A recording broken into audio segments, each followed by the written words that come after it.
বেহাল দশা।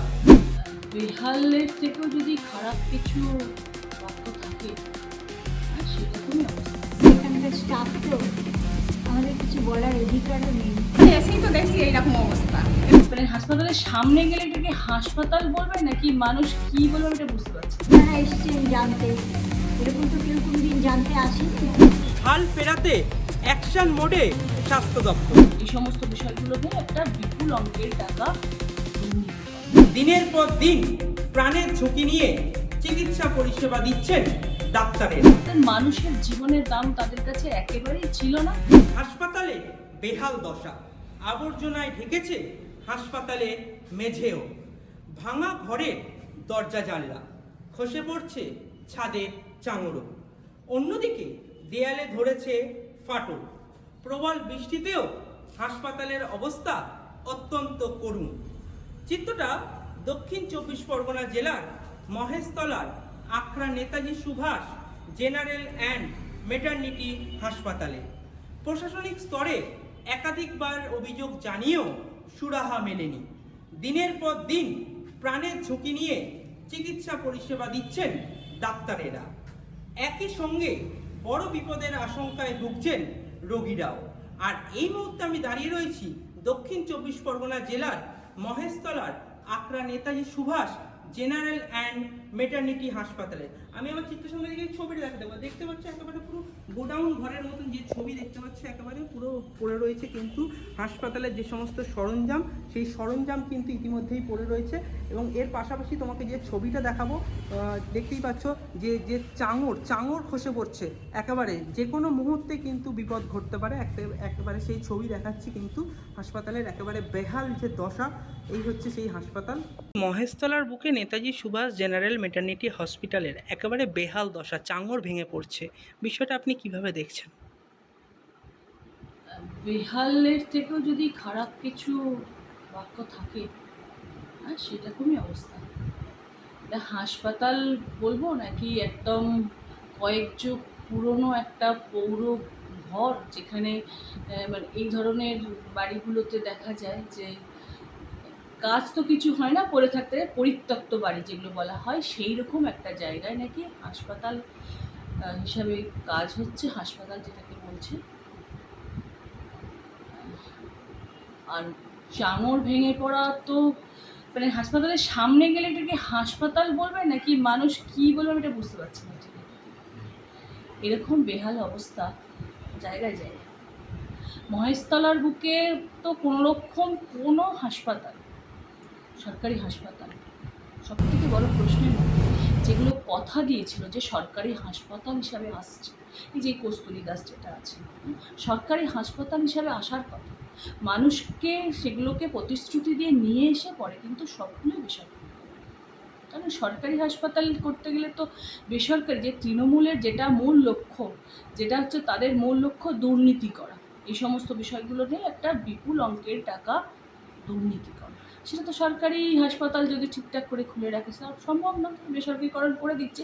আর সরকারি যেগুলো আছে সেখানে এইরকম অবস্থায় পড়ে গেছে। দিদি, এই যে নেতাজি জেনারেল মেটার্নিটি হাসপাতাল, এটা তো দীর্ঘ 15 বছর যে তৃণমূল সরকার আমলে ছিল, তাদের তো বহুবার প্রশাসনিক মহলে জানানো হয়েছে, কোনো সুরাহা হয়নি। রোগীরা পরিষেবা পাচ্ছে কিন্তু তারা আতঙ্কে রয়েছে, ডাক্তারেরাও আতঙ্কে রয়েছে। বিষয়টা কিভাবে দেখছেন আপনি? দেখুন, সরকারি হাসপাতালে ডাক্তারবাবু তাদের একটা দায়বদ্ধতা আছে, তাদেরকে রাখা হয়েছে এখানে, সুতরাং সেই দায়বদ্ধতার সঙ্গে ডাক্তার তো তার দায়বদ্ধতাতে তাকে কাজ করতে বাধ্য। রোগীদের যাবার জায়গা নেই কোথাও, গরিব মানুষ আছে সরকারি জায়গায় চিকিৎসা করাতে, তারা সরকারি চিকিৎসা করাতে চায়, বেসরকারি জায়গায় চিকিৎসা করার মতো তাদের সামর্থ্য নেই, তাদেরকে যেতে বাধ্য হচ্ছে। আর তৃণমূল 15 বছর ধরে যে কোনো রকম কাজ করেনি, তারা কর্ণপাত করবে না, তাদের মানুষের জীবনের দাম তাদের কাছে একেবারেই ছিল না, তার জন্য এরকম বেহাল অবস্থা। দেখা যাচ্ছে এরকম হাসপাতালের ভগ্নাদশের অবস্থা। তখন এত খারাপ ছিল না, আস্তে আস্তে আস্তে আস্তে হচ্ছে। এসছি তো অনেক বছর হয়ে গেছে, যে কোনো মুহূর্তে তো দুর্ঘটনা ঘটতেই পারে, সেটা কোনো সরকারি তরফ মানে প্রশাসনিক তরফে কোনো কিছু জানিয়েছেন প্রশাসনের কাছে আপনাদের আমরা তরফ থেকে? জানাইনি কিছু, যা করেছে অফিসের লোকেরা করেছে। যখনই বারবার তো মানে এটা রোটেশন হয়। বিভিন্ন এলাকার মানুষ তো মহেশতলার বিভিন্ন এলাকার মানুষ তো এখানে চিকিৎসার জন্য আসে, এখন কি সেরকম ভিড় হয়? আগে যে ভিড়টা হতো অত ভিড় হয় না, তবে ভিড় হয়। ম্যাডাম আছে তো, ম্যাডামের এতে লেডিস চায় সবাই, সেই অনুপাতে ভিড় হয়। এটা মহাম্যাডাম এলাকা, মানে লেডিস সব সময় চায়। দিদি, হাসপাতালে তো পরিষেবার জন্য এসছেন, হাসপাতালে তো বেহাল দশা, কি বলবেন?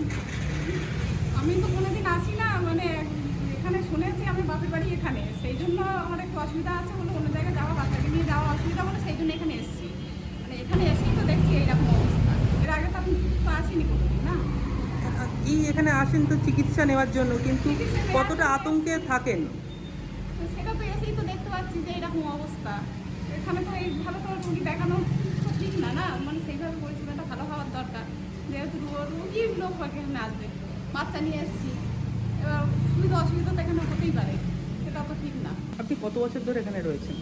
আমি 90 সালে ঢুকেছি, তার মানে এটা 35 বছর। হাসপাতালের একেবারে বেহাল দশা দেখা যাচ্ছে, কি বলবেন? আমাদের কিছু বলার কিছু নেই, আমরা এখানকার স্টাফ তো, আমাদের কিছু বলার অধিকারও নেই। প্রাণের ঝুঁকি নিয়ে কাজ করতে হয়, অবশ্যই যে কোনো মুহূর্তে তো চাঙড় খসে পড়তে পারে। অবশ্যই, এটা একদম সত্যি কথা। কিন্তু আমাদের তো কিছু বলার উপায় নেই না, কাকে বলবো? আপনারা এসছেন জানতে, এরকম তো কেউ কোনোদিন জানতে আসেনি। এখানে তো মহেশতলা এলাকার প্রচুর মানুষ এখানে পরিষেবা নিতে আসে। হ্যাঁ,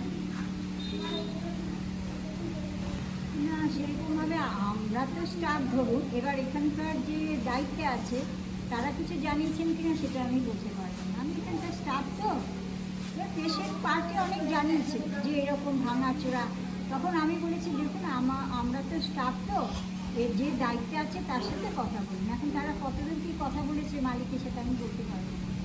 বেহাল স্বাস্থ্যের হাল ফেরাতে অ্যাকশন মোডে স্বাস্থ্য দপ্তর। নতুন সরকার হাসপাতালের হাল ফেরাবে, আশায় বুক বাঁধছেন রোগীরা। মহেশতলা থেকে বিশ্বজিৎ নস্কর রিপোর্ট, বাংলা হান্ট। বাংলা হান্টের আরও খবর দেখতে নজর রাখুন। বাংলা খবর মানেই বাংলা হান্ট।